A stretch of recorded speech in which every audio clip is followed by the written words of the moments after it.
स्थिर विद्युत विभव, इसे इलेक्ट्रोस्टैटिक पोटेंशियल के नाम से पुकारते हैं।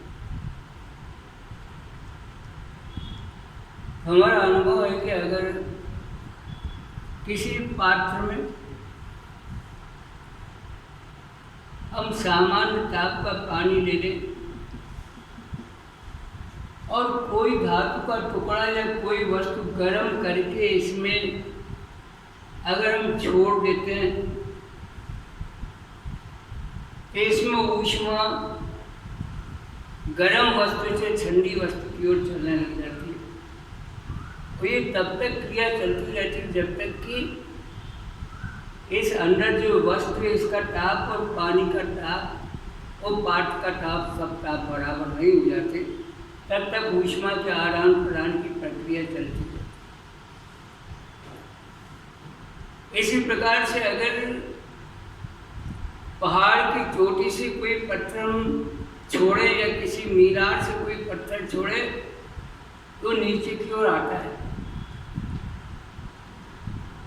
कि ऊपर गुरुत्वीय स्थिति ऊर्जा अधिक है, जैसे जैसे नीचे आता है गुरुत्वीय स्थिति ऊर्जा कम होती चली जाती है। ठीक इसी प्रकार से हम आवेशों में भी देखते हैं।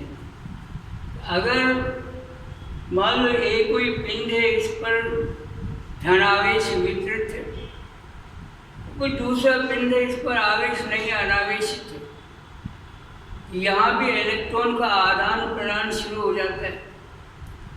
अब इलेक्ट्रॉन जहाँ धन आवेश माना है, यहाँ इलेक्ट्रॉन की कमी है, इलेक्ट्रॉन की कमी धनावेश कहलाती है। अगर मान लो यहाँ पर 7 इलेक्ट्रॉन की कमी है ए पर, तो ए पर 7 धनावेश हो जाएंगे। 8 इलेक्ट्रॉन की कमी होती तो 8 धनावेश हो जाते। लेकिन भी जो पिंड था जिसे हमने जब जोड़ा नहीं था तार से, सुचालक तार से जोड़ा नहीं था, तो अनावेशित है। अनावेशित है माने इसमें जितने कुल धनावेश हैं उतने ही कुल अनावेश थे, इसलिए अनावेशित था। लेकिन जब ए और बी को हमने सुचालक तार से जोड़ दिया है, धातु के तार से जोड़ दिया है, तो क्या होता है कि जो बी पिंड है इससे इलेक्ट्रॉन का प्रवाह शुरू हो जाएगा। इलेक्ट्रॉन का प्रवाह बी से एक ही ओर चलेगा और ये तब तक चलता रहेगा जब तक कि इलेक्ट्रॉनों का दोनों तरफ संतुलन समान नहीं हो जाता, तब तक ये प्रवाह चलता रहेगा। इसी प्रकार से दूसरा नीचे चित्र मैंने बनाया है, इसमें ए पिंड धनावेशित है, माने इस पर इलेक्ट्रॉन की कमी है, और बी पिंड ऋणावेशित है, माने इस पर इलेक्ट्रॉन की अधिकता है। दोनों को जब हम सुचालक तार से जोड़ देते हैं तो फिर वही क्रिया शुरू हो जाएगी, इलेक्ट्रॉनों का गमन शुरू हो जाएगा। इलेक्ट्रॉन बी चालक से ए चालक की जाएंगे, तब तक जाएंगे जब तक कि दोनों पर इलेक्ट्रॉन का संतुलन समान नहीं हो जाता। एक बात और, ये आवेश कहीं से कहीं चल के नहीं जा सकता। इलेक्ट्रॉन की कमी ऋणावेश कहलाती है, इलेक्ट्रॉन की सामान्य से अधिकता इलेक्ट्रॉन की सामान्य से अधिकतर ऋणावेश कहलाती है, और इलेक्ट्रॉन की सामान्य से कमी धनावेश कहलाती है। इसलिए धनावेश से गमन नहीं करते कभी भी, जो कुछ करते हैं इलेक्ट्रॉन ही गमन करते हैं। और इलेक्ट्रॉन सदैव जहाँ इलेक्ट्रॉन की अधिकता ज़्यादा होती है वहाँ से उस ओर चलते जहाँ इलेक्ट्रॉन की अधिकता इलेक्ट्रॉन की कमी होती है। तो दोनों स्थिति ये हमने देख ली प्लीज। अब इसी को थोड़ा सा हम सामान्य शब्दावली की जगह वैज्ञानिक शब्दावली का इस्तेमाल करें, जहाँ पर धनावेश का मान अधिक होता है आसपास की वस्तुओं से, उस वस्तु के विभव को धन विभव के नाम से पुकारते हैं। और जहाँ ऋणावेश होते हैं वह धन विभव कहलाता है। जहाँ धनावेश का मान दूसरी वस्तु के धनावेश से कम होता है तो कम धनावेश वाली वस्तु का विभव कम कहलाता है, और अधिक धनावेश वाली वस्तु का विभव अधिक कहलाता है। ये सामान्य बात है। इसी आधार पर हम स्थिर विद्युत विभव पढ़ना चाहेंगे। विभव असल में कार्य है, और कार्य एकांक आवेश को अनंत से विद्युत क्षेत्र के किसी अन्य बिंदु तक लाने में किए गए कार्य को विभव के नाम से पुकारते हैं।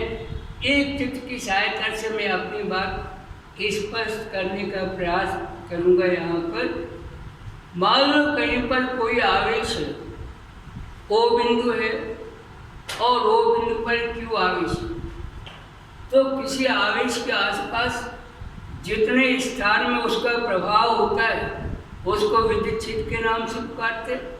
मान लो Q आवेश है O बिंदु पर, इसका इतने स्थान में असर प्रभाव है, ये पूरा क्षेत्र विद्युत क्षेत्र कहलाता है। इस Q आवेश का विद्युत क्षेत्र कहलाता है। और विद्युत क्षेत्र में मान लो कहीं पर कोई बिंदु है, जैसे A बिंदु है, A बिंदु O से कुछ दूरी पर है, मान लो ये R दूरी पर,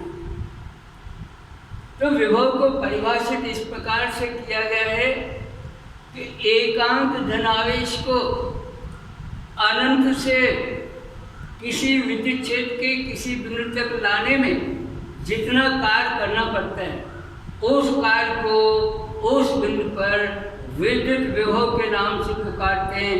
ए बिंदु का विद्युत विभव, जिसे ए कहेंगे, क्या है फिर से देख लें, ये कार्य असल है, विभव असल में कार्य है।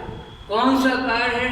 एकांक धनावेश को अनंत से किसी विद्युत क्षेत्र के किसी बिंदु तक लाने में जितना कार्य संपन्न करना पड़ता है, उस कार्य को उस बिंदु ए पर विद्युत विभव कहते हैं। इसे VA से प्रदर्शित किया। अब सोचने वाली बात है, ये भी धनावेश है और ये भी धनावेश है, इसलिए जब धनावेश धन एकांक आवेश को हम धन Q आवेश को लाएंगे तो प्रतिकर्षण होगा, तो हमको प्रतिकर्षण के विरुद्ध कुछ कार्य करना पड़ेगा। प्रतिकर्षण के विरुद्ध जब कार्य करना पड़ता है, ये कार्य धनात्मक कार्य कहलाता है। और जब आकर्षण के लिए जो कार्य होता है, जैसे उदाहरण के लिए अगर ये ऋण आवेश होता या ये ऋण आवेश होता तो आकर्षण होने लग जाता। आकर्ष होगा तब जो विभव होगा ऋणात्मक होगा, तब जो कार्य होगा वो ऋणात्मक कार्य के नाम से पुकारा जाता है। तो फिर से देख लें, O बिंदु पर मान लो कोई आवेश रखा हुआ, +Q आवेश मैंने लिखा है। इस आवेश के आसपास जितने स्थान में इस आवेश का असर होता है, प्रभाव होता है, उस पूरे क्षेत्र को विद्युत क्षेत्र के नाम से पुकारते हैं। इस विद्युत क्षेत्र में कहीं पर A बिंदु है, ये A बिंदु मान लो O से R दूरी पर, तो एकांक आवेश को अनंत से इस विद्युत क्षेत्र के A बिंदु तक लाने में जितना कार्य करना पड़ता है, ये प्रतिकर्षण के विरुद्ध जितना कार्य करना पड़ता है, इस कार्य को ए बिंदु पर विद्युत विभव के नाम से पुकारेंगे। ये विभव कैसा है? बिल्कुल हम दृढ़मति से कह सकते हैं धनात्मक विभव है, क्योंकि हमने प्रतिकर्षण के विरुद्ध कार्य किया। ये विभव के लिए हमने सामान्य चर्चा करी है। अब हम जो है विभव की गणना करना चाहेंगे, लेकिन टेस्ट चार्ज की सहायता से, परीक्षण आवेश की सहायता से हम करना चाहेंगे। तो पहले परीक्षण आवेश पर विचार तो कर लें। परीक्षण आवेश किसे कहते हैं? एक ऐसा छोटा सा आवेश, जैसे मैं लिख देता हूँ परीक्षण आवेश को, मैं Q0 लिख देता